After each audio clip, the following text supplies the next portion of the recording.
ছোট উপপত্নী শুধু ভালোবেসে রাজপ্রাসাদের এক বিড়ালকে একটু খাবার খাইয়েছিল, কিন্তু সন্তান জন্ম দেওয়ার সময় হঠাৎ করেই সে জন্ম দিল দুইটা বিড়াল ছানা। দৃশ্যটা দেখে ধাত্রী সেখানেই ভয়ে অজ্ঞান হয়ে গেল।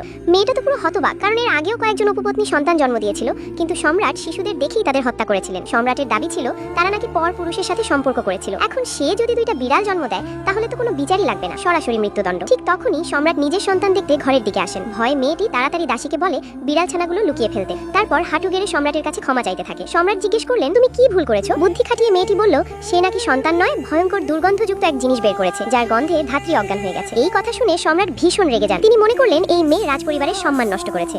সঙ্গে সঙ্গে তার উপাধি কেড়ে নিয়ে তাকে ঠান্ডা প্রাসাদে নির্বাসনে পাঠিয়ে দেন। অপমানজনক ছিল, তবুও মেয়েটি স্বস্তি পেল, অন্তত প্রাণটা তো বেঁচে গেছে। এরপর দাসীকে নিয়ে সে ভাঙাচোরা নির্জন ঠান্ডা প্রাসাদে থাকতে শুরু করে। এখানে খাবারেরও খুব কষ্ট ছিল।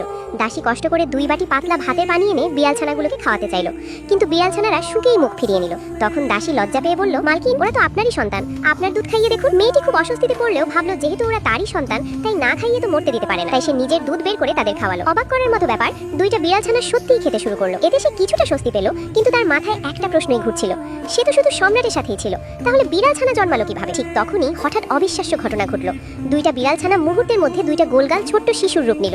মা মা বলে তারা তাকে ডাকতে লাগলো। মেয়েটা পুরো হতভম্ব হয়ে গেল, সে কিছুই বুঝতে পারছিল না বিড়াল কিভাবে মানুষ হয়ে গেল। তবুও সে তাদের বুকে জড়িয়ে ধরে বলল, ওরা বিড়াল হোক বা মানুষ, ওরাই আমার সন্তান। কিন্তু আসল চমক তখনও বাকি ছিল। পরের দিন বাইরে থেকে ফিরে এসে সে দেখে 2 ছোট্ট বাচ্চা তার জন্য খাবার জোগাড় করে রেখেছে। এমনকি একটা ঝকঝকে সুন্দর পাথরও এনে বলল, মা, এটা খুব সুন্দর, তোমার জন্য এনেছি।